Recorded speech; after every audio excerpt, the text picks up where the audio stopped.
عروسي كوني مالكويت، تمريرة جانبية والهدف.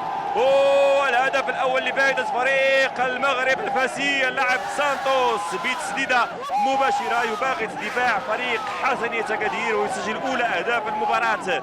أقول أولى أهداف المباراة، ويعني اشتم رائحة مباراة يعني مليئة بالأهداف هنا في الملعب الكبير.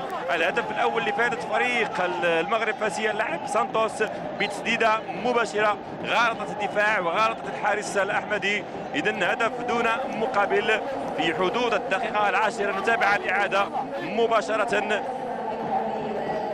اللاعب سانتوس يسجل أولى أهداف المباراة. إذن المباراة أعتقد كان هناك لمس يعني تسديد محاولة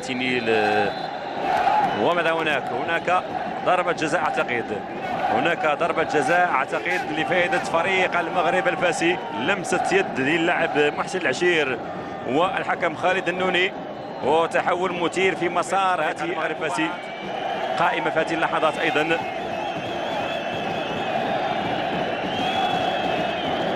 ضربة جزاء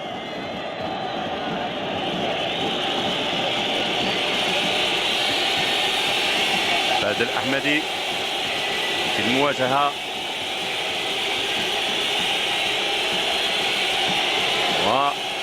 والهدف الثاني لفائدة فريق.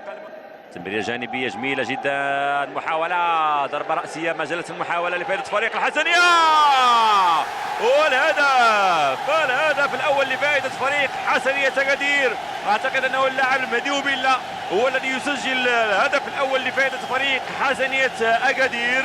تهيئ جيد، تمريرة جانبية للاعب جمال العبيدي وضربة رأسية لأحمد الفاتحي وتسديدة قوية من جانب اللاعب.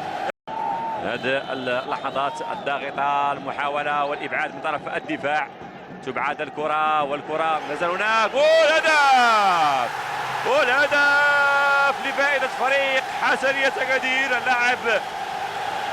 لاعب اللي يسجل الهدف هو اللاعب جمال العبيدي، يسجل هدف. وكانت مطالبة بوجود حالة تسلل، احتجاج من لاعبي فريق المغرب الفاسي بدعوى وجود حالة تسلل. سنتابع الإعادة في وقت لاحق، وفريق الحسنية ينجح في العودة في النتيجة لحد الآن بعد احتساب هذا الهدف اللي هو الهدف الثاني.